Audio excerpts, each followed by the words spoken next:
Baik, Assalamualaikum warahmatullahi wabarakatuh. Selamat pagi anak-anakku sekalian.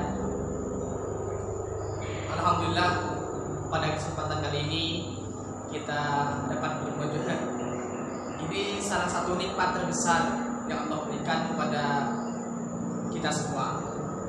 Terkadang kita lupa bahwa nikmat sehat ini merupakan satu nikmat yang sangat besar yang diberikan kepada kita semua.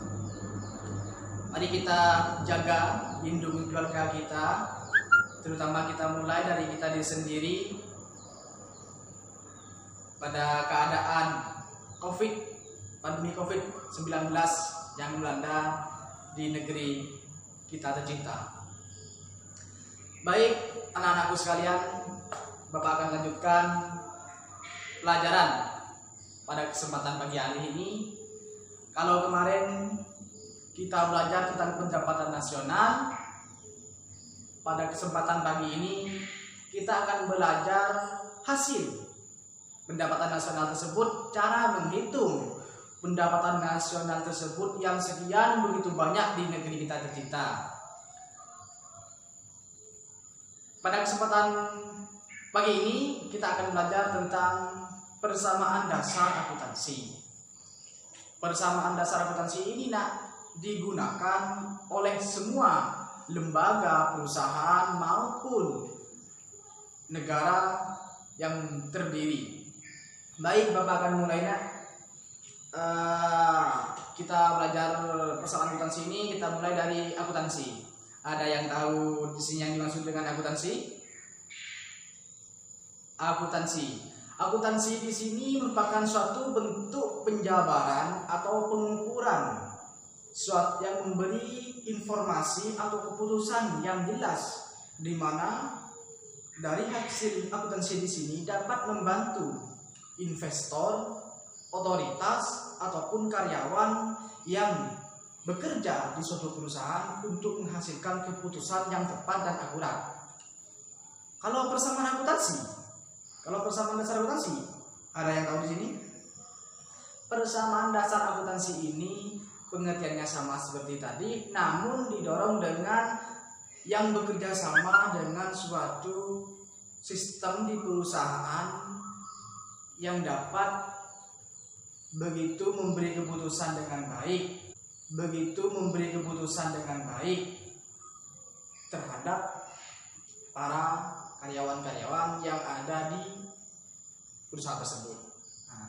Dalam persamaan akuntansi ini ada beberapa yang perlu dipahami. Yang pertama yaitu kwitansi.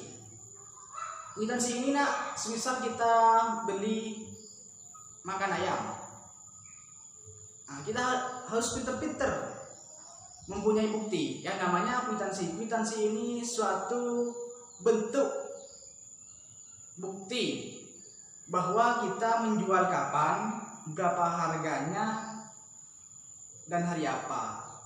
Itu kwitansi. Takutnya nanti ada yang protes bahwa ini harganya mahal ataupun tidak beli di perusahaan tersebut.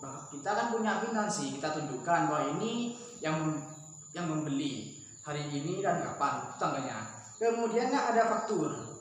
Faktur ini merupakan satu bentuk yang diberikan kepada kita untuk membayar secara kredit. Semisal kita membeli mie goreng 1 kardus, kita bayar ini perlahan biar tidak terlalu banyak. Bayarnya ini kita sedikit-sedikit, artinya dikredit. Itu namanya faktur. Kemudian ada cek. Cek ini suatu bentuk yang diberikan pemerintah kepada suatu perusahaan di mana untuk memegang uang ataupun membayar kepada rekening, kepada bank dari rekening tersebut. Kemudian ada bill giro. Bill giro ini merupakan suatu bentuk bukti ataupun bentuk seperti ini, buku seperti ini yang diberikan kepada suatu perusahaan untuk mengelola semua uang yang ada di perusahaan tersebut melalui bank. Kemudian dalam perusahaan dalam kwitansi ini ada namanya aset. Aset ini merupakan jumlah semua kekayaan yang dipegang oleh perusahaan tersebut, di mana untuk membangun masa depan perusahaan yang lebih baik, di mana aset ini didapat oleh perjalanan perusahaan tersebut di masa yang lalu. Seperti itu kira-kira anak-anakku sekalian. Kemudian hutang. Hutang ini merupakan suatu beban yang harus dibayar oleh suatu perusahaan, di mana beban hutang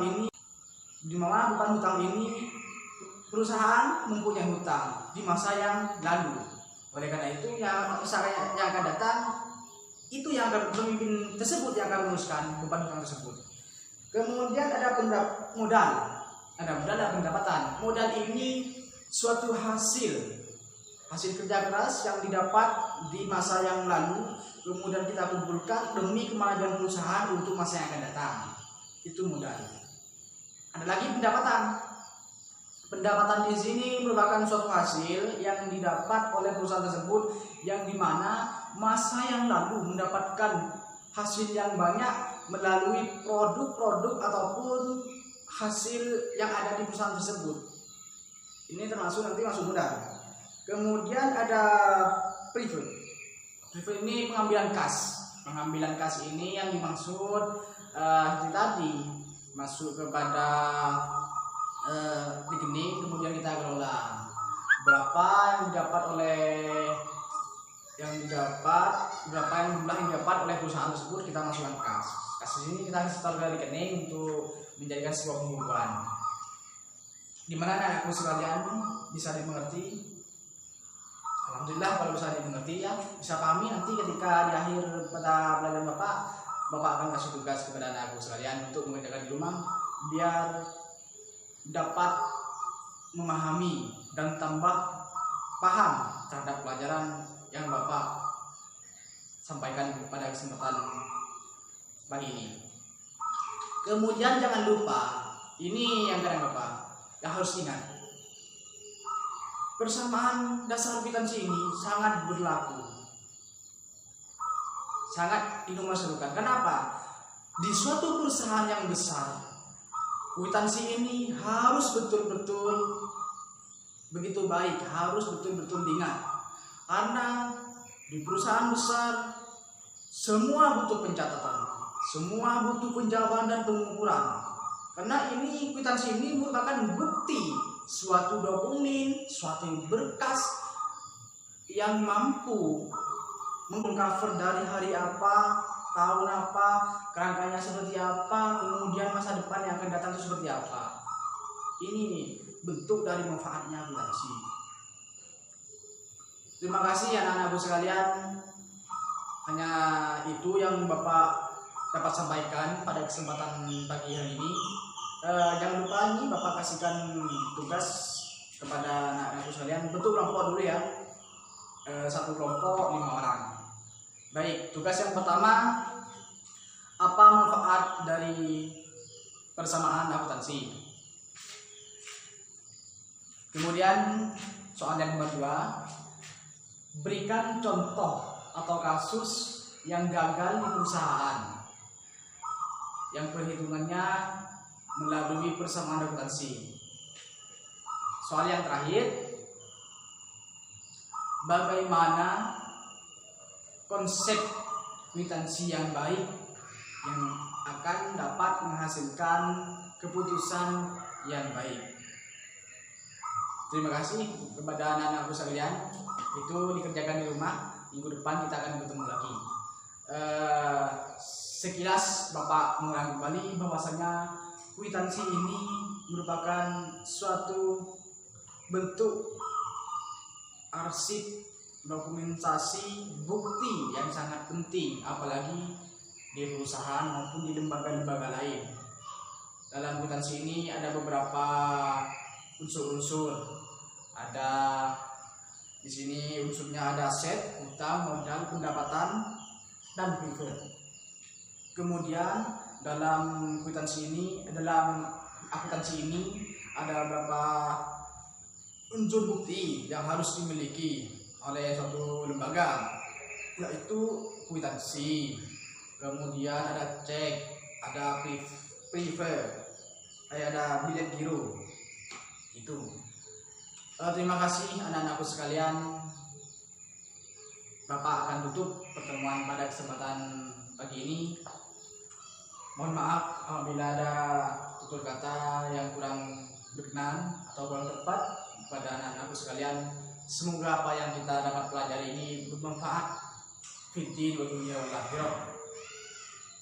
Mari kita jaga, kita lindungi keluarga kita di saat-saat pandemi COVID-19 ini melanda di bumi kita tercinta.